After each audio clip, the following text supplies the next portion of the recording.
Hi guys, Scott here from Outlaw Garage. Today we're catching up with Peter and his Jade Continental 356 Pre A.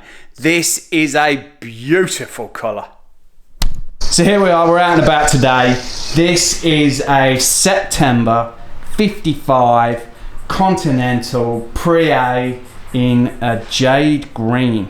Look at this beauty, what a car. So here we go, we're just about to get into the car, and this is a bit of a unique thing about the Pre A. So I don't know, we might have to check on our car the distance between the hood and then the windscreen. And then with the dash on the Pre A, the dash is actually screw mounted in, so it has screws just on this side and on the other side, so you can pull the dash out easy enough. But just as we hop kind of into the car, into the seat, what we normally say about a 356 is that they're a little bit like a TARDIS, that on the outside they look really small and then you can get in them and there's loads of room. However, on the Pre A, they're actually pretty tight. So I don't know if that's the dash or just the small difference in the layout of the car, but it's actually a little bit tighter in here than you would kind of normally expect from a 356. Look at the dash on this, like the radio, the colour of the dash, all the elements to it, the steering wheel and all the gauges, and this colour on the inside to match the jade on the outside. And then here we go, we've got a green bench seat on the inside. Second car that we've seen with a bench seat, because we weren't too familiar with those, but that bench seat in green to match the outside of the car as well is lovely, but just a little bit of a tighter space. So the seat is a little bit thicker on this, so I'm not too sure if that adds to it. The suspension, we've just kind of rocked the car just a little bit, and the suspension's a little bit stiffer, so the seats might have been designed to be a little bit more comfy. As we were out with Alex the other day, and he was talking about how Porsche designed the seats, that might have been a contributing factor, but definitely a little bit tighter in there. When you're in there, like as usual, comfy and absolutely lovely, but just a little bit tighter than what I expected. Lovely old German suitcase in the back. The green all throughout on the door cards. Look at that. Carpet's brilliant. Like on the inside, that is a beautiful place to be. When we're on that rally, you know, there were all sorts of cars, Ferraris and Jags and you name it, Austin Healey's and whatever. And there was this one guy in an E-Type convertible, and beautiful car. And he goes, you bloody lot, that little German car, that little motor, you see, every time I come around a bend, you're in front of me again. So here we go, just worth noting, on the Pre A, this is where the handbrake is. I'm hoping that's kind of in focus.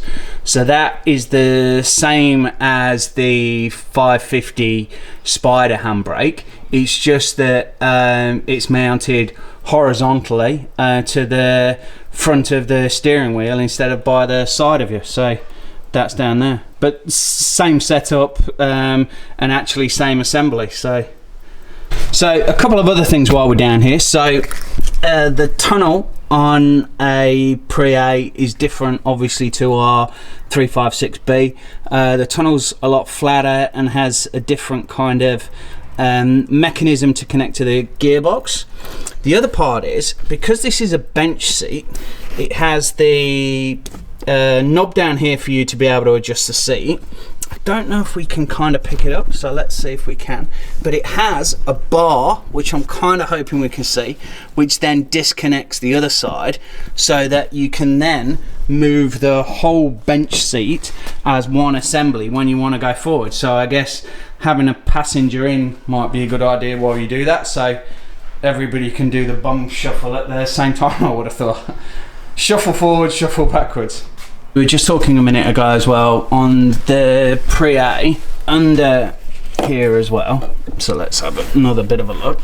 So underneath the floor, normally on a 356, it just goes to the metal floor and then any kind of carpet. But on the Pre A, it actually has wooden floor, which might be part of why it feels a little bit smaller, because it's got that little bit of a raise on it. And then there are a couple of cables that actually run underneath that floorboard as well. But there's a few differences as they've kind of gone through the years. Well, on the rally, I got it up to 100. Yeah. It's funny, it was up in the high plain areas, you know, between Victoria and New South Wales, and it was a long swinging bend. You could see all the way around. I was looking over that way because we were doing about 90 mile an hour then, and at that stage, and I thought, is that a cop way over? Anyway, I slowed down to 60 mile an hour, and as I come around the corner, he flashed his headlights at me going like this. He kept going, didn't touch me, because by the time he would have got around straight, I was doing the speed limit. Yeah. And back over the hill, there was a Ferrari coming, and he was hiking apparently. he got done. He come over, the cop car come over the hill, and there's his Ferrari, and done his license. He was doing 120. Oh. He'd done his license straight away. Lucky we didn't have the hoon laws then. You know, otherwise they would have taken his car away. But yeah. So here we go. We're at the rear of this little gem. Standard 356 engine. Runs perfect. 6 volts still. But on the dash, it has the electric push button start is always powered on, so then you can kind of prime it, get it going before you turn the ignition. So it seems to start pretty well. We might have a crack at starting it up and seeing how she goes. The beehives on the back, always very special to see. R57's got the teardrops. We would very much like to have the beehive 356 eventually in the garage, but prices have astronomically changed over the years, so we'll see how that kind of works.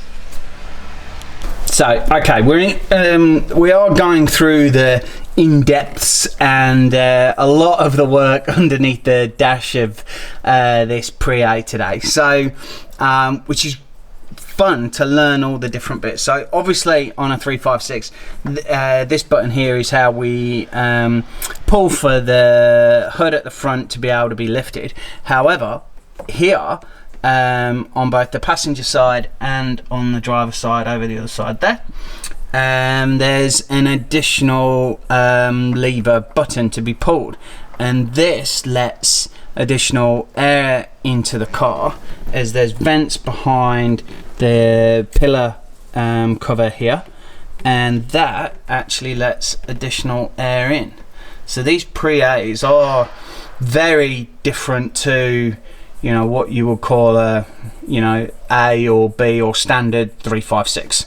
You know, they've got a few very unique features. Not only the colour and again, just that dash is absolutely amazing, but just very unique cars. Kind of get to learn something new every day, but these are a little bit different. So standard 356 fuel tank. Pre A has the carpet on the inside. Lovely little setup here. This is a 1300, which we didn't cover when we were talking about the engine, but it is a 1300, so you can trace that through the engine, the chassis number over at the back corner there, and the gearbox as well. So that's an original 1300 Continental. When we were getting the Formula One back at Albert Park, Yeah. the year before they had a historic car racing in there. Yeah. And we could drive these cars on the track.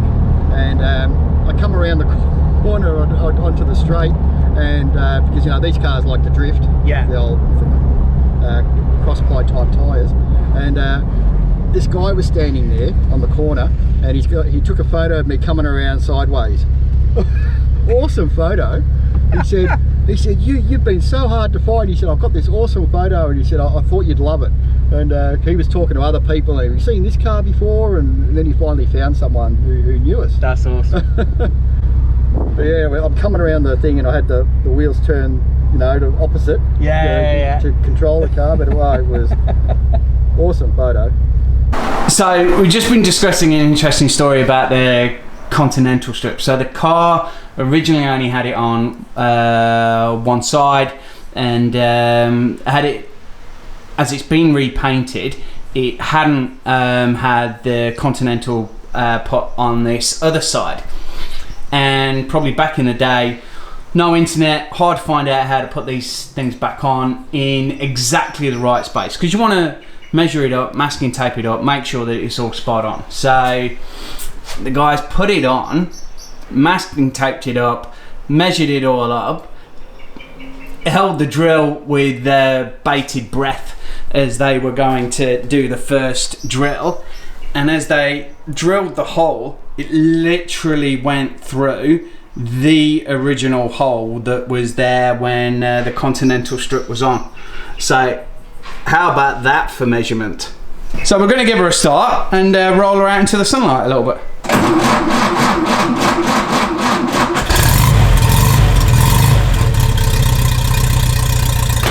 So we're just going to pull her up round the corner and try and take some photos of her in the sunlight.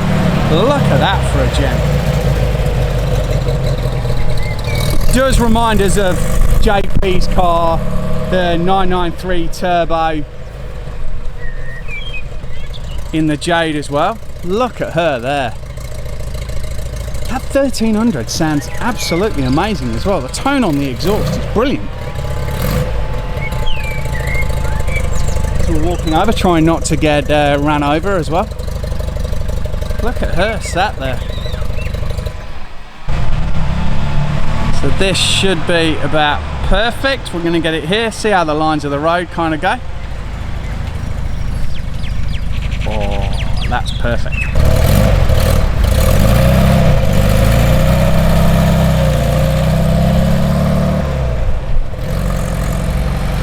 Well, we hope you enjoyed the video. That Pre A is absolutely amazing, and all the differences between that and an A and a 356B were really cool to see. So thank you very much, Peter, for that.